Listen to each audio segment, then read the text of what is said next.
Today we're talking about femininity after 40. A lot of this is in our heads. When I go to the checkout, there's some stores that say, "Oh, do you get the senior discount?" It's so relatable. Because I don't feel old on the inside. Now that I'm getting older, am I still desirable? Am I still attractive? It's become part of our culture.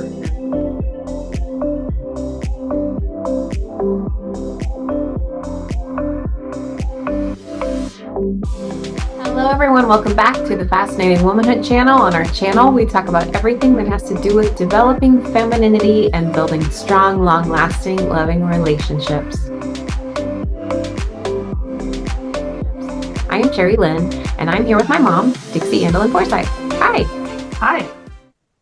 So today we're talking about femininity after 40. Why do we feel invisible? We were actually asked a question from one of our viewers, and we thought it would be a great opportunity to talk about aging. Now, we're not doing a glow up kind of style video here today. We want to talk a little bit more about the internal back and forth pull that we have as women as we age. And we're going to dive into 6 main points that we feel are very important to discuss when you're talking about your appearance and aging. Let's go ahead and read the question that was sent in to us. When I was young, I used to turn heads and even random men and women tell me how beautiful I was. Now, so even with effort and eating healthy, staying fit, I feel invisible to most men.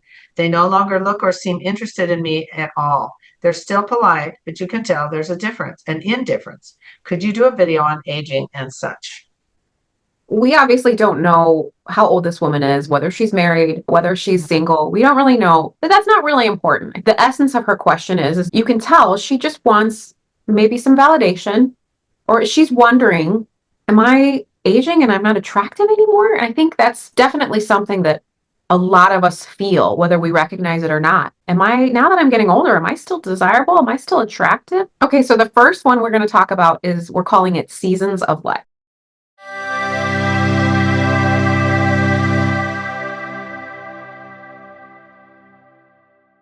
We all go through different times in our life. Like we were talking before about when you're in your 20s. I mean, you could go into your teens, but that's kind of that's kind of the end of your childhood. In your 20s, you feel, at least I did, and I think probably a lot of people do, you feel young during your whole 20s. You may be going to college, you may be single, you may get married during that time, you may have a baby, you may not have a baby. There's all those seasons of life. And then when you're older and your children, let's say they're gone, you're an empty nester, that's a whole different season. And I think I really like the metaphor of seasons because it's natural. We physically have seasons outside, and we as humans have seasons that we are in. And I think how this relates to this question, when you're out in public, think about how many seasons you're in the presence of, men and women. You might be in a store with a bunch of women in their 20s that are single. You might be in a store with a bunch of women in their 20s that are married and have babies, and they had a different morning routine than you did. You might be in the store with a man that's divorced, going through something really stressful in his job. You might be in the store and there's elderly people there. They're all in different seasons. And so when you think about, well, she said, I feel kind of invisible. Thinking about all the different seasons of humans out there is really complicated thing. And when you're younger, I don't think you really recognize a lot of that. I think you maybe do a little bit more as you get older because you say, that I remember those days. Like, how many times have you been in a store or somewhere in public or maybe you're in a restaurant and you see a woman with a baby in a carrier? Neither one of us have small babies right now, but you think back, I remember that time, or you may have joyous memories, or you may have stressful memories, or maybe a combination of both. We start to naturally compare ourselves, I think, as women when it comes to appearance. Yeah. I'm the only one around here that's really old. So when you go in a store, you don't get this, but I do. When I go to the checkout, there's some stores that say, "Oh, do you get the senior discount?" Okay, so no one would say that to you, but they do say it to me. When someone says you get the senior discount, sometimes I automatically think, oh yeah, I'm old, because I don't feel old on the inside. You never really do. And so Right. how does that affect your self-esteem? Right. I'm glad you bring up the point of the senior discount, because I think that, like, if I were to hear that for the very first time in my life, I think that would be really hard for me. Whereas some people may think it's great. And this is the thing, though, we're all so different. We all have our different insecurities. And as we're aging, we go through these seasons. And I think it's important to not only recognize them, but embrace them. I think a Yeah. lot of us fight them. They fight the season that you're in instead of embrace it and do the best that you can with what you're in and not compare. And it's so hard. I compare myself all the time to other women. I mean, I'll go out to dinner and I have kids and I'll see women there that look, I just think so much better than me. And I'll think to myself, oh man, I got to step it up. And not all women do that. And I think there's a healthy part of that. And then there's an unhealthy part of that. We're hard on ourselves, but then you have to remember, wait, does she have a young kid like I do? Are her kids older? Are they only in middle school? You have to start thinking about the seasons that people are in, and it'll help you have a more, I guess, realistic way of looking at things. Well, do you feel as you get older, do you feel like people don't notice you as much? I think we're going to get into this a little bit more with more of these points. I think that a lot of this is in our heads. That sounds negative, and it's not negative. It's actually something that I think we just need to talk about more. So that brings us into the next one, number 2. How has your approach to appearance changed over time?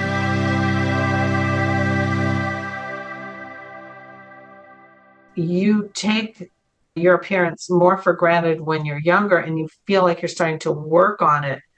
Like you feel like I need to do more skincare. Your hair may change. You may get gray hair. You may not have gray hair. Your approach to that changes as you look in the mirror and you think, oh my gosh, when I was 21, I didn't look in the mirror and think I didn't think I looked terrible. I just thought my hair was messy. Well, I think in addition to that, think about it though, when you're younger, you of course maybe don't have as much that you have to do. Perhaps maybe you don't have to, but you experiment. I mean, at least most women I know, you have to find your identity, and with that comes a lot of waves of really attractive looks. Like maybe when you were younger, you got into dyeing your hair, you got into curling it or straightening it or conditioning it differently, shining products. Like you experimented with your look, you experimented with makeup, you learned how much you liked, how much you don't like. And I think that's great to do as a young woman because you have to figure out what works for you. But then as we get older, I think we subconsciously, a lot of us, we tend to stop experimenting and we stick with what always worked, right? Like, oh, I've always used this makeup, I've used it all my life and I'm not changing. Well, maybe it's time to change because your skin's changing or your life is just changing and that no longer works for you. Then maybe that hairstyle doesn't work on you anymore and you need to think about it differently. And I think this point about your approach to appearance is more about, it's not necessarily putting a mirror in front of your face, but it's more about how do you feel? Because this lady obviously does not feel great. She doesn't feel attractive. Well, this is something that you can consider. Experimenting the way you used to is going to probably more than likely make you feel more attractive. Another issue that because I am older, it's my perspective, is I've noticed that as you get older, magazines and social media, they kind of tell older women, you can't wear that makeup anymore. It's too young for you. Yeah. So, or you shouldn't wear that hairstyle. You have to wear older people's hairstyles. Right. So you can no longer like your eye makeup, for example, Cherry. Women my age would be told that eye makeup, it has to be simpler. You can't do the as much on your eyes or have to have the no makeup look, but yet still have makeup on as you get older because it doesn't suit you. It just looks ridiculous if you're older. And hairstyles, you can't have long hair when you're older. That's a big one. I hear that a lot. It's a big one, and yet I'm kind of decided to rebel against it because I like it long. I've had it shorter. I like it long. So who decided that? But we often go with that because we think, oh, they must be right because it's printed in a magazine. They're expert. Yeah. So don't experiment with makeup because you're going to look ridiculous because you're older. Well, and there is some truth to some of those things. Like I think it's great to look up things and research things, but you have to try them and you have to, and sometimes it's hard because some of us don't know much about that topic and we need friends or we need help. We look for those sources, those magazines, those videos, those tutorials. We look for them to help us. But I think what you're trying to say and what I love about having someone in your season of life, I love having you on here because you can give that perspective on the other side of this kind of battle, I guess. You have a lot of perspective. And I think what your approach is that I do what I feel I look good in. And I don't let people dictate what I think makes me feel attractive. I do what I want to do. And I think that's your approach and it works for you. And I think that's great. There's billions of people in the world. We are not all the same. We don't all look the same. Obviously, we don't all look bad. And like, I don't look good in really short hair. Some people look great in it. But it doesn't mean just because I don't look good in it, no older women should have short hair. So you're an individual person, and what makes you feel good is going to make you feel more confident. Well, it just It's depends just on your skin. It's not fair to say all those things. It's just you have different some people don't need that much makeup and that's just their genetics. They just don't need it. And so they say, "Well, I don't believe in makeup," or well, but then there's other people that look a lot better with a little bit of makeup, but then they kind of refuse because they say, "I'm the no makeup person. That's me. That's who I am." Well, as you get older, are you willing to kind of experiment with some things to make yourself feel attractive or feel more attractive and look more attractive? Or do you kind of want to stay in that same lane that you've been in all your life? It just depends on what your well, goals are. and when you feel, we're going back to like you originally said, it's all in your head. When you feel like you look good, you look in the mirror and you think, yeah, this really works. You're going to be more confident. You're going to have an air of more confidence. And when you go out, people will notice your confidence and you may think it's your looks, but it actually Right. may be more than anything your confidence. And you think, yeah, this hairstyle really suits me. In fact, it may not be as much that as it is that you feel pretty. You It's feel so attractive. true. It's so true. And it's hard to swallow, but it's so true. Have you ever known anybody that has the same hairstyle for like 40 years and they won't change? Some people that works good for them because they choose a classic style. But I'm talking about someone that chose like a trendy 70s hairstyle or 80s and they just never change it. They just wear the same thing. That's fine. That's great. If that makes you feel happy, if that makes you feel attractive, great. But the thing that you have to remember is that you are changing. Somebody that comes to mind when you said they have the same hairstyle, it works on her. So I'm going to bring her up as Barbara Streisand. Her hairstyle doesn't seem to have ever changed. It's Yeah. always parted down the middle, about down to here. And I think it just works for her. But like you said, it's classic. It's classic. If you choose something that's trendy and you've had it for 30 years, 20 years, whatever it is, you might want to take a look at that if your goals are to be more noticed. If there's ladies watching this and they're like, "I don't want to be noticed. I like being invisible," then that's great. You do that. But if you're somebody like this lady that wrote into us and says, I want to feel more attractive. I want to be validated. I want to be noticed. There's no shame in that. I don't see anything wrong with that. It's important to not do too much comparing of yourself to your old self or your young self. I say your old self, but it's really your young self. Like if you're sitting there looking at pictures of yourself when you're in your 20s and you're striving for that, I think there's a healthy part of that and there's an unhealthy part of that because you're not gonna look 20 ever again, unless of course you have a brilliant plastic surgeon and a chef, but you're probably more than likely the majority of us are not going to. So let go of your younger self in a sense and embrace the season that you're in, what we talked about earlier. I think we do a lot of comparing to our old self and we say, Yeah, "Oh, we do. I don't have as slim of this and this and the gravity is doing this." It's okay. You can still look attractive and feel attractive by embracing it. The third one is one of my favorite ones: self-sabotage through hormonal changes. We have hormonal changes, and then we can get really hard on ourselves. Hormonal changes, it can be menopause.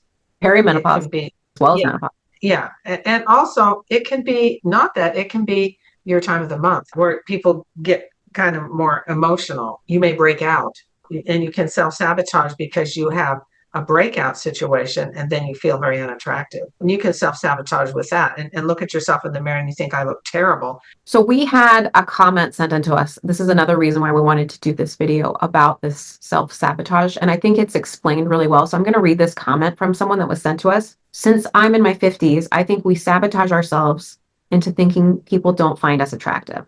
I was doing this in my 30s and 40s, thinking I was looking old and assuming guys wouldn't want me when they could have much younger girls. But then I remember seeing an Oscars night when Helen Mirren was up for Best Actress and her gown looked so amazing on her. She was one of the oldest nominees there. And the next day in magazines, there were lots of men raving about how sexy she was. Some men said that she was the sexiest woman there and that they'd love to sleep with her. It threw me because I saw that a lot of men don't consider age much at all. Since then, I've kept my eyes open and see so many couples with an older woman." And then she goes on to say, "Look at President Macron of France and look at who he's married to." Yeah, there's an actor that might be being considered for the next Oh, James Bond.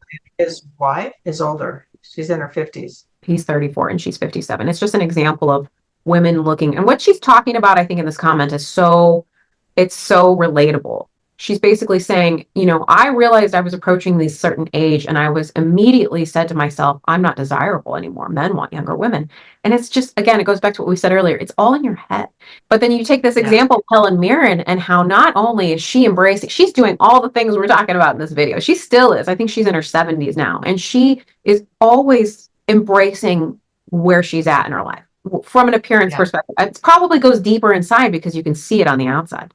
She changes her hair, she changes her makeup. She's always adjusting. And I think that's part of her attractiveness is that she's adjusting and she's accepting the different seasons that she's in. Well, and you can see by this question that you just read that this woman said, in my 30s, I thought I was too old because she wasn't in her 20s. Right, When now she looks back and thinks, are you kidding me? I wasn't at all. But it's how right. you perceive yourself. Like men want younger women. That isn't always true. And a lot of this comes from don't be too hard on yourself and be like, oh gosh, I'm so hard on myself. Well, that's where the hormones come in. When you get older, and this video is Femininity After 40, past 40, it's pretty much, I mean, everybody's different, but it's pretty much a hormonal kind of roller coaster that you're going to go through. Some women experience it later, some women experience it earlier, but it's pretty safe to say that you're going to go through a lot of changes, and that's going to impact how you view your self-esteem, your self-confidence, and ultimately how attractive you feel. Exactly. Yeah. The fourth one is aging gracefully versus letting go. We don't want to send this message here with this topic that you have to fight aging and it is all about this fight. You need to embrace it, but there's a difference between embracing it and just letting yourself go. That's actually all over. I see it all over. Mhm. Women that look like they gave up. They don't experiment or show any interest in clothing. They wear the same thing or same kinds of things. It's almost like a uniform with the Yeah. same kind of shoes, the same hairdo, no makeup. It's like they gave up. And When you let yourself go, you let go of self-care too. More than likely. yeah, You're more than likely not taking care of yourself. And we're not saying that you need to look like a beauty queen. We're not saying that you can't go gray if you want to. If you want to go gray, do it, but take care of your hair, style it, condition it. Is it shiny and gray versus dull and ratted? Like, this is something that you want this attractiveness and you want to feel feminine, you want to feel attractive. It's just little things sometimes that will help you feel better. And playing to your strengths with your appearance and not worrying so much about those challenges, just downplaying them, embracing some of those things. I think it was Julia Roberts and maybe Jennifer Garner said they were never going to get. They were going to just age Yeah, gracefully. They weren't okay, but they haven't quit taking care of themselves. exactly. Yeah, that's a really good And example. Same thing with Pamela Anderson. She said the same thing. She's yeah, like, oh, she she did. did get work done when she was younger, but she's like, I'm not going to do that as I get older. I'm done with all of that. She's not wearing makeup anymore, which I kind of have mixed feelings about. She was, yeah, she didn't have to wear a ton of makeup, Right, but not right. going from lots of makeup to none is I would not do that. But she's a free agent. I like the example of Jamie Lee Curtis. She is letting her hair be white, gray, white. But she takes care of it. It looks clean and pretty. And she still wears makeup, but she doesn't wear gobs of makeup. She dresses for her Correct. age and she looks attractive. And you can tell that she feels attractive. I think Halle Berry also, she's 50 something at the time we're recording this. She's in her late 50s. She adjusts how she looks as she gets older. She changes her hair, she changes her makeup, but she doesn't go over the top. And I don't think she's had tremendous amount of surgeries. If she has, she's really good at hiding it because you can't tell. Well, she's had really good surgery if she's had it. Yeah, I That's don't right. know. I don't think she has. I don't know. The next one is men who are hesitant, understanding the cultural shift.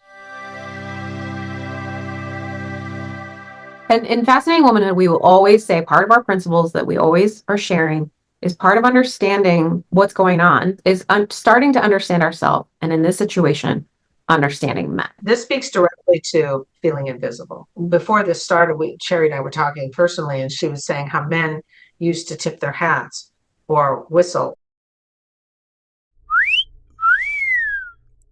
It's a form of giving someone attention. We don't do any of those things anymore. And we now have the Me Too movement, which has affected men. Men in our family have said, I don't dare do hardly anything because some women will be offended if I even open a door for them. We've had decades and decades past that have changed our society and how our culture looks at this topic of like women that are attractive being validated in public, right? That's the main theme we've been talking about over and over. When you were young, the way men looked at, oh, that woman is attractive, that has changed dramatically to today in our current society. When I was younger, it was different than when you were younger. And I know for me, you can share what with you, but I know for me, when I was younger and I was maybe like in high school, it was very common for boys to whistle when you walk by. I don't Yeah, I think think it's it would be a nice. acceptable anymore. And it was nothing to me. In fact, we used to giggle, me and my friends giggle when we get the little whistle. Ooh, it made you feel validated. Whereas now women take that as offensive. So when you think about all of the waves that have happened culturally, then you brought up Me Too. That was a big one. I know even for my son and my husband have spoken to me about they feel that they have to walk on eggshells with women in general, let alone if they want to compliment them. We live in this culture where men are probably getting more and more quiet when it comes to that topic. I had a doctor once, and he said to me he really liked my shoes, and I was surprised because I didn't think he would dare to say that because that could be considered flirty. He did. He was confident enough. He just said, I really like those shoes. I've had other doctors in the family say, I don't dare say hardly anything because of the implications that women may take it. I have to be so careful. And even saying, you have nice hair or something like they might be considered flirty or something inappropriate. And they have to be so careful. The person who feels invisible may feel invisible when in fact they may be noticed. And you might have to look a little deeper for being noticed. One thing I've noticed with children don't have any of those rules. And I know in grocery stores, sometimes I've seen little girls stare at me because I always dress feminine, especially if I'm in a dress. Little girls would just stare. They won't say anything, but they'll stare. But they're little. And if you don't really look, you're not going to notice. Go When you ahead. think about the past and how much things have changed, think about how many women used to be homemakers and it was acceptable. Yeah. Like that was just the norm. And men were pursuers, they were providers, and it was just normal. It was just what society was like. Men used to kind of look at finding an attractive mate or a date as kind of a hunt. And so there's bad parts to this, right? There's men out there that are bad and there's men out there that behave horribly. And I'm grateful for some of these movements, such as Me Too, getting some of those men, pronouncing that it's not acceptable. That's not what we're talking about. We're not saying that these things are all negative. But then there's other parts of it that have put good men in a kind of a difficult position. When you say they used to have this just natural, traditional kind of role, and so did us women. And now everything's kind of blurred and it makes it difficult. Back to the question that we started this video on, the woman saying, well, people used to comment. I used to get comments all the time on how beautiful I am and I don't anymore. Years ago, I'm thinking of my Mother's Day. My mother wore gloves and kitten heels to the grocery store. You Right. did not go to the grocery store Mm-hmm. looking sloppy. You just didn't. And people do. But nowadays, it's acceptable, and women do it all the time to wear athletic clothes all day long. There's so many people that look the same. They don't, they may take care of themselves, but they're all wearing similar things. And even back when I was younger, you wore clothes unique to yourself. And so not getting noticed could be that you just blend in with, even though you take care of yourself, you just blend in with all the other people who wear jeans and t-shirts. Mm-hmm. And even if it's a nice t-shirt, there may not be your own look that you've got and that women used to when they wore dresses all the time. But women aren't this goes to the tradition. I think that's where this is kind of connecting to what that we were talking about with traditional roles. You're saying, well, we don't have those traditional roles really as much anymore. And so therefore women are juggling a lot more. And they're perhaps they're working full-time, they're working part-time, they may have kids, they may not, but they're getting into this go, go, go mode. We've made everything about go fast and we can't slow down. We don't therefore protect that time to look our best or wear the things that make us feel attractive. And I think when we're younger, we may not be juggling that much. I mean, maybe we are, but we don't have to spend, like I did this morning, 20 minutes on skincare routines. Because I didn't do that when I was in my 20s. And then you combine that with feeling kind of invisible because the men are afraid to talk to you. Well, and it's been going on long enough that there are men, young men, who don't know anything else from our culture. They don't remember a time when men were allowed to do it. So it's become part of our culture, and which would Right. have to change for that to change. Well, my son, who is in middle school, has told me, because I'm trying to raise him the way that I think, you should be a gentleman. I'm trying to raise him to be chivalrous. And he says to Yeah. me, well, I try to open doors for girls and they say no thanks. They don't want me to open the door for them. And that to me says, you're ladies, you are contributing to this boy is going to grow up to be a man, and he's not going to open doors for you. He's not going to compliment you, or he's going to be afraid to. He's Exactly. hesitant to do those things because he's been bitten in the past. And if you are looking to feel more attractive, like this lady wrote in, I want to be complimented again, or I want to be noticed. You might be in a public space with a bunch of men that were bit in the past by doing that, and they may not have been as afraid to do that when they were younger. They may be experimented. They had their mom saying, do this, do this. This is what women like to hear. This is what women appreciate. And they didn't get the result they wanted, so they gave up. By then, it's really hard for them to unlearn it. So what you'd have to do is feel confident and attractive yourself, Right. and then if you really want to get the attention of other people, you may have to just notice how they look rather than expect them to say anything. You may have to Right. learn to be able to interpret subtleties if That's you what I want. do. I do that. I interpret the nonverbal body language of those around me because I don't get a lot of compliments and I like them. I feel like they're validating. I appreciate them. So what I what I tend to do is I watch the body language, and if a man offers to lift something for me or just like a I don't have grocery baggers where I live, but if a man is like at Home Depot, I'll go there and he'll offer to help me with something to my car. I'll take that as a wow, what a chivalrous thing for him to do, and he noticed me. And it's not like an attract, like it's not like a dating flirty thing. It's just more of like a validation thing, Polite. and that's what you're looking for. When someone's really polite to you, it may be a compliment. He may not be Right. as polite to the kind of the witch that's behind that's really grouchy and is really caustic. The last one is the influence of your environment. The cultural and social norms of your surroundings can significantly impact how you perceive your appearance and overall sense of femininity. Here where I live in Missouri, people are very friendly, and they might say a total stranger might say something really nice to you. In some areas, people aren't as verbal to strangers, and it doesn't mean that they're not friendly. They're just not comfortable being friendly with strangers. They're not unfriendly, but they just sort of go about their business. And I know in parts of the world, there it's not even socially acceptable to talk to people you don't know much. What is the culture of even the city that you live in, not just the country? The other aspect of that is you may live in an environment and a community that's a lot more expensive, where people Mhm. spend a lot of money on clothes. There may be a certain, shall we say, snobbishness, political leanings, and that has its own culture with it.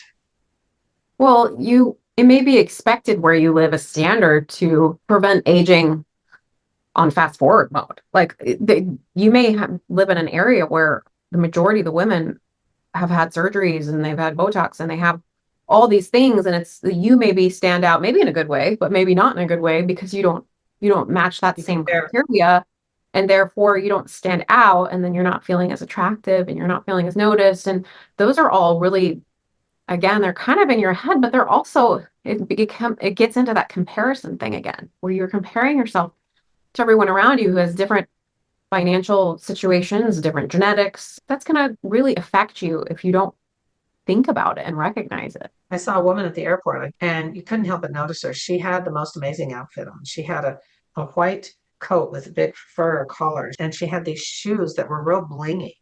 And it looked very expensive. And she Hmm. was wearing what looked like expensive jewelry, and she obviously stood out. But see, in an airport, she stood out because you have that mix of people. But where she lives, who knows where that is? That just That's may true. be normal. Like a lot of the people where I live wear lots of black.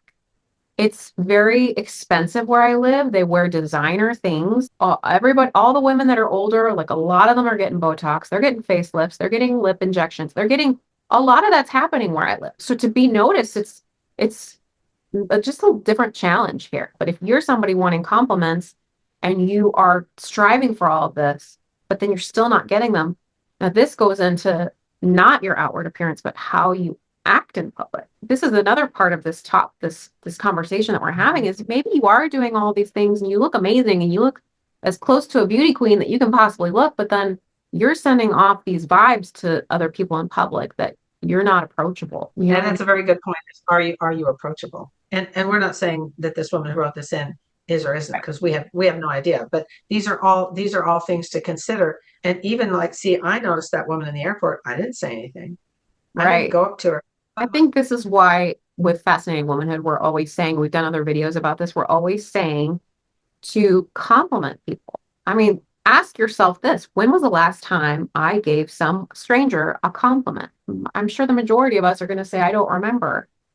Or maybe you've done it once recently, and that's great. But if you are somebody that really appreciates compliments and loves that validation, but then you Good. yourself are thinking, well, I don't really do that either. Well, it's the same reason why other people aren't doing it for you. And so that's a big message about this whole entire topic is to compliment people when you see it, because a lot of us hold back and we can't really do a whole lot about the men other than raising a few of them. And some of us have the Trying to do it. ability to do Yeah. that, but we can't really do a whole lot, but we can do things for ourselves. I love this last thing that you said is, if you want compliments, do you give them? Do you do to other people what you wish, do you admire them, that you wish that they would do to you? Because that's something we are all free to do any day we want. Well, and why don't we? Why don't we? Sometimes it is a matter of approachability. I think sometimes people give off this energy, go away from me, get away from me. I don't want to be noticed. And that's fine if you don't want to be noticed. That's makes sense to me. But I think the majority of us appreciate a genuine compliment, not a fake one, a genuine one. But why don't we give them? Shy, underconfident, I don't know. Don't Yeah. think of it. We don't think of it, Don't. or we're in the habit of not. I think that's for me anyway. I do give compliments, but I have to work on it. I have to remind myself, because I went many, many years, especially having young babies, being tired, having sick babies. I've gone many years of getting into the habit of, like, I'm just zoned out. I'm surviving right now. I don't have time to even think about these things. Let's turn this around. Would you or me, would I dare give a compliment to a man, the opposite sex? Or would I be worried it'd be considered a flirt? So would a man be worried about giving a compliment to me, because might I consider it a flirt? Right. So if I saw a man in a store and I'd say, I love that tie, would that be appropriate? Is it appropriate? And so if you're worried about it, you just don't say anything. I totally get it. And everything is just so unique, and you have to kind of feel those things out. And some of us are better at that than others. But I think majority of the time it is appropriate, depending on what you say. Just it's got to be specific and sincere. Well, that's all we have for you today. Go ahead and comment down below any comments you have about this topic. Has this happened to you? Can you relate? What was the most relatable points? We would love to hear from you. And if you would like us to do a video that's a little bit more specific about beauty tips, we've done a couple of videos like that, but we haven't done one for women over 40 that are kind of looking at this aging topic. So we certainly could, if you'd like us to, just drop that comment down below. And if you haven't read any of our books, all of the links to purchase our books will be down below. We have an entire library of books that you can choose from to learn about femininity and developing really strong, long-lasting, loving relationships. Be sure to check those out. We're on tons of different social media. Connect with us in the comment box. We have all those links provided for you as well. If you have an idea for another future video that isn't related to this topic, feel free to also drop those down below as well. We will see you next time. Bye. Stay feminine.